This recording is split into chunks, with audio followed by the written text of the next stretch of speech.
আসসালামু আলাইকুম ওয়া রাহমাতুল্লাহি ওয়া বারাকাতুহু। সম্মানিত মুসলিম সমাজ, আল্লাহ রাব্বুল আলামিন মুসলমানদের উপরে অসংখ্য নিয়ামত দান করেছেন। সেই সমস্ত নিয়ামত সমূহের মধ্যে কিছুদিন পরে আমরা একটি বড় নিয়ামত পেতে চলেছি, সেটা হলো কুরবানির ঈদ। আল্লাহ রাব্বুল আলামিন কোরআন শরীফের মধ্যে প্রত্যেকটা মুসলমানকে হুকুম দিয়েছেন যে তোমরা কুরবানি করো। আমরা কুরবানি করে থাকি। এই কুরবানি একটি গুরুত্বপূর্ণ ইবাদত। বলা হয়েছে কুরবানি কুরবান শব্দ থেকে এসেছে, যার অর্থ হলো নৈকট্য লাভ করা। যেহেতু আমরা কুরবানির মাধ্যমে আল্লাহ তাবারাক ওয়া তাআলার নৈকট্য লাভ করে থাকি, এই কারণে এটিকে কুরবানি বলা হয়। কিন্তু আজকে আমাদের সমাজে অসংখ্য মানুষ রয়েছে যারা আমরা এই কুরবানি সম্পর্কে কি ধারণা রাখা দরকার, কি উদ্দেশ্যে আমরা কুরবানি করব, আমাদের নিয়ত কেমন হওয়া দরকার, এই বিষয়ে কিন্তু আমাদের অসংখ্য মানুষের অজানা। তার কারণ আমাদের সমাজে অনেক মানুষকে বলতে শুনতে পাওয়া যায়, কেউ কেউ বলে থাকে বাড়িতে ছোট ছোট বাচ্চা আছে, কুরবানি না দিলে কেমন করে হবে। কেউ আবার বলে থাকে বাড়িতে নতুন জামাই আসবে, কুরবানি না দিলে কেমন করে হবে।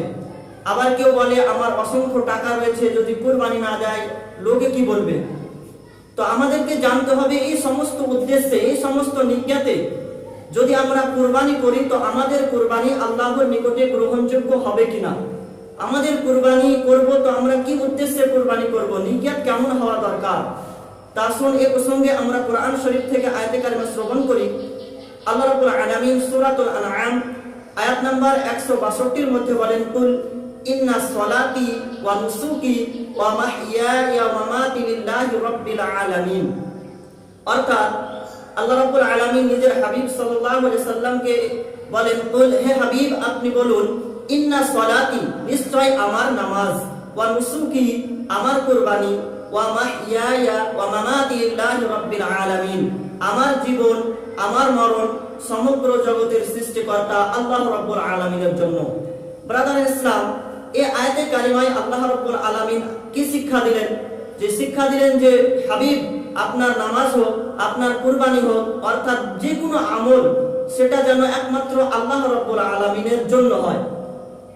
তার কারণ আমাদেরকে আল্লাহ রাব্বুল আলামিন ইবাদতের উদ্দেশ্যে সৃষ্টি করেছেন, তো আমাদের সমস্ত ইবাদত যেন আল্লাহ রাব্বুল আলামিনের জন্যই হয়। এই বিষয়ে আরো একটি আয়াতে কারিমা শ্রবণ করুন, যেটি আপনার সূরাতুল হজ আয়াত নাম্বার 37 এর মধ্যে আল্লাহ রাব্বুল আলামিন বলেন, লা ইয়ানালাল্লাহু লুহুমুহা ওয়ালা দিমাউহা ওয়ালাকি ইয়ানালুহুত তাকওয়া মিনকুম।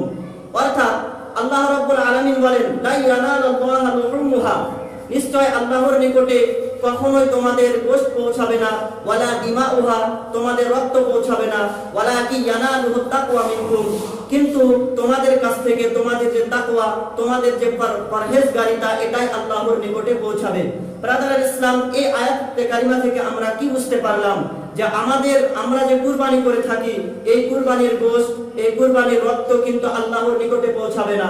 আল্লাহর নিকটে যদি কিছু পৌঁছায় সেটা হলো আমাদের নিয়ত, আমাদের পরহেজগারিতা। আসলে এই আয়াতে কারিমাটাকে আমরা একটি উদাহরণ দিয়ে বুঝি। যে কোনো ব্যক্তি ধরেন আপনার মালদা থেকে বহরমপুর যাবে, তো মালদায় যদি সেই ব্যক্তি বাসের টিকিট কাটে, তো মালদায় বাসের টিকিট কাটার পরে মালদা থেকে বহরমপুর পর্যন্ত যতগুলা স্টপেজ আছে এগুলা দেখার জন্য আলাদা করে কিন্তু তাকে টিকিট কাটার প্রয়োজন হবে না। সেই মালদা থেকে বহরমপুর যাওয়ার জন্য যে টিকিটটা কেটেছে, ওই টিকিটের মাধ্যমে কিন্তু সেই ব্যক্তি ওই মালদা থেকে বহরমপুরের মধ্যবর্তী জায়গায় যতগুলো স্টপেজ আছে প্রত্যেকটা স্টপেজ সেই ব্যক্তি দেখে নেবে। কিন্তু কোন ব্যক্তি যদি মালদা থেকে কালিয়াচক যাওয়ার জন্য একটি আপনার টিকিট কাটার পরে কালিয়াচকে যাওয়ার পরে বলে আমি বহরমপুর দেখতে চাই, তো সেই ব্যক্তি কিন্তু বহরমপুর ওই টিকিটে দেখতে পাবে না, তাকে আবার আলাদাভাবে একটি টিকিট কাটার প্রয়োজন হবে। ঠিক তদ্রূপ অনুসারে আল্লাহ রাব্বুল আলামিন বললেন, লা ইয়ানালাল্লাহু লুহুমুহা ওয়ালা দিমাউহা ওয়ালাকি ইয়ানালুহুত তাকওয়া মিনকুম। অর্থাৎ হে উম্মতে মুহাম্মাদি শুনে নাও, আজকে তোমরা যে কুরবানি করবে, তোমাদের কুরবানির গোশত তোমাদের নিকটেই থাকবে, তোমাদের রক্ত তোমাদের নিকটেই থাকবে। শুধুমাত্র তোমাদের যে পরহেজগারিতা, তোমাদের যে তাকওয়া, তোমাদের যে খোদাভীরতা, ওটা শুধু আল্লাহর নিকটে পৌঁছাবে। আজকে মুসলমান, আজকে আমরা এখান থেকে কি বুঝতে পারলাম, যদি আমাদের শুধুমাত্র গোশত খাওয়ার উদ্দেশ্যে কুরবানি হয়, ছোট ছোট বাচ্চা বাড়িতে আছে এই উদ্দেশ্যে কুরবানি হয়, তাহলে কিন্তু আমাদের কুরবানি গোশত খাওয়ার মধ্যে সীমিত থেকে যাবে। আর যদি আমাদের উদ্দেশ্য আল্লাহ রাব্বুল আলামিনকে রাজি করার জন্য হয়ে থাকে, তাহলে আমাদের কুরবানি আল্লাহর নিকটেই পৌঁছে যাবে এবং আল্লাহ রাব্বুল আলামিন বললেন তোমাদের গোশত তোমাদের কাছেই থেকে যাবে। তাই সম্মানিত মুসলিম সমাজ, আপনাদের সকলের কাছে আবেদন, আজকে যে আমরা কুরবানিটা করব, আমাদের কুরবানি যেন বরবাদ না হয়ে যায়, সেই দিকে লক্ষ্য রাখবেন। আমরা কুরবানি করব একমাত্র আল্লাহকে রাজি করার জন্য, একমাত্র আল্লাহকে খুশি করার জন্য। আল্লাহ পাক যেন আমাদের সকলকে সঠিক নিয়তে কুরবানি করার তৌফিক ও রাফিক দান করেন। আমিন।